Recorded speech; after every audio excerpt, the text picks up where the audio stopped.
So I made a video on fighting my ice Bankai about 2 weeks ago, but it turned out not to be as helpful as I thought it would.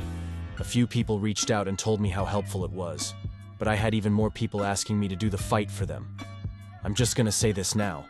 I cannot do your Bankai fight just because you asked me to, or because you're offering me a fragment in exchange. I mean, at this point, the only 2 reasons I would be doing a Bankai fight for someone is if 1, it's a Bankai I haven't rolled yet, or 2, my channel hit a subscriber milestone.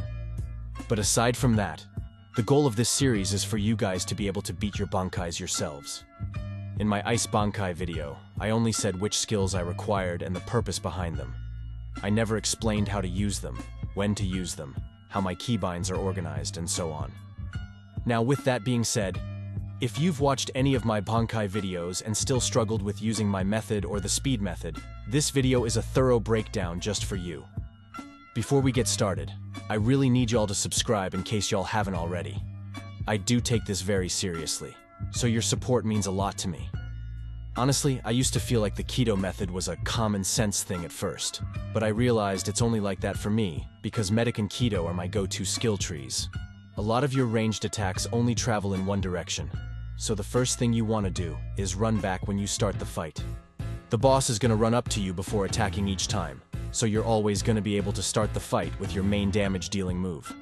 In my case, that move is Shinten Raiho, which is also a guard break on the boss. I usually follow up with Zangetsu since that move isn't part of the global cooldown for keto moves. The posture damage has been recently nerfed, but it's still able to guard break the boss. Notice how the boss is programmed to almost always stop moving to try blocking as soon as I try to attack.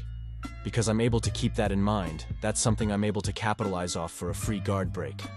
Attacks that don't guard break are the ones you need to be careful with using. If I were to use Byakurai or Tenran out of nowhere, the boss is gonna parry and then punish me. Instead, I'm usually only using these moves after stunning the boss. Rikujokoro works wonders, because it's still going to hold the boss in place whether it's blocking or not. When they're stunned by this move, you can get creative and use just about anything aside from Gaki Reko. If you want to use your shikai moves, or if you need distance instead, that's also fine. Danku is another very important skill for this fight. If you're actively in a combo, or maybe you need to play cooldowns, or even if you just need a few seconds to reevaluate the situation but you're getting pressed, then there's no better skill than this. What I typically do is cast Danku not only as an evasive, but to also punish. Fushibi has a long windup and it can be very hard to time the attack perfectly so that you're not hit, so this skill syncs up perfectly with Danku. 9 times out of 10, Fushibi's always going to connect in this situation. Because of the long windup and you being directly in front of the boss, it's going to try attacking you instead of trying to parry the attack. So not only am I doing chip damage here, I'm also knocking the boss back and disabling his flash step. That sets me up for my next attack, Heavenly Cannon, which is yet another guard break that does good damage. This skill allows me to run back and get distance again. At this point, I could probably try right-clicking with Tsuzuri Raiden, but that's a skill I'd usually save for emergencies in case I want to play cooldowns. Sometimes the boss parries this skill regardless. What I like to do instead is using Shinten Raiho if that's already off cooldown. If it isn't, I'm using Zangetsu again. If that's on cooldown, or if it somehow doesn't work out, I'm using Sokatsui. If that doesn't work, I'm adapting the speed method by waiting for it to flash step over to me before using my weapon's crit. The beauty of Keto is that you have so many different options. Even if you're using a spell that does no damage, it can still prove very useful. If you look at all of my previous Bankai fights, you'll rarely see my hotbar set up the same way because I'm constantly implementing what works for me and taking out what doesn't. Even now, as I'm watching this clip, I have Gaki Reko as my 6, but I've already replaced that with Sokatsui because Gaki isn't useful anymore. When I use Hien in this clip, I made sure to use Shadow Tendril first. But as someone who's been fighting all of the other Bankai bosses, Shadow Tendril isn't a move I can always use, so I have to figure out how I'll be using Hien in my next video. What matters the most is your reaction time and your ability to adapt. If you're using the same 1 or 2 spells and it's clearly not working out for you, that means there's something else you can use that would work a lot better for you. The goal of this video is not for you to follow everything I do in this fight down to a T.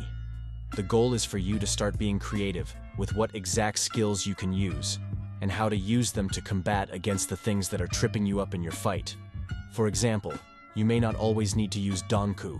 If you're getting comboed and Danku is on cooldown, you could probably get him off by trying to dash away, or using your crit, or even by using Zangerin. I've seen some of my subscribers fight their Bankai, and I would watch them stand in place or try holding F solely because Danku's on cooldown. That's not gonna work against this boss.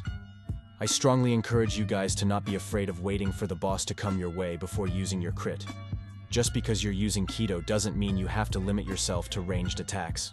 It may take you 10 to 20 attempts for you to actually get the hang of it, but once you do, you'll be able to beat your Bankai within 5 attempts. I lost to this Bankai the first time, because I went in without any idea on how to use Shadow. My next upload will be me winning in my very first attempt, so stay tuned for that. I'm going to replay the entire fight, but this time I won't be pausing or replaying any footage. I'll just be giving a quick rundown, clip by clip. Before I do that, here is my hotbar and here's my keybinds. If you want to use them, just pause the video. I definitely recommend this setup. I started off with Shinten Raiho. I could have waited before using Zangerin, but that's alright. I waited for it to come close to me before using my crit, and then Hien for space and time. As I wait for my main moves to get off cooldown, I'm dashing back and relying on my weapon's crit. My first mistake so far was using Gaki Reko. This move used to be amazing, but it's received some crazy nerfs. I quickly moved onto the defense to counterattack using Danku and Fushibi. Next, I use Heavenly Cannon. Shinten Raiho's off cooldown, so I follow up with that.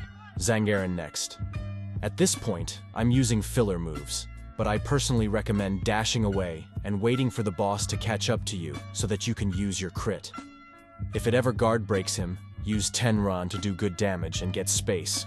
I ended up using Kuyo Shibari, but it probably would have been better to use Tsuzuri Raiden.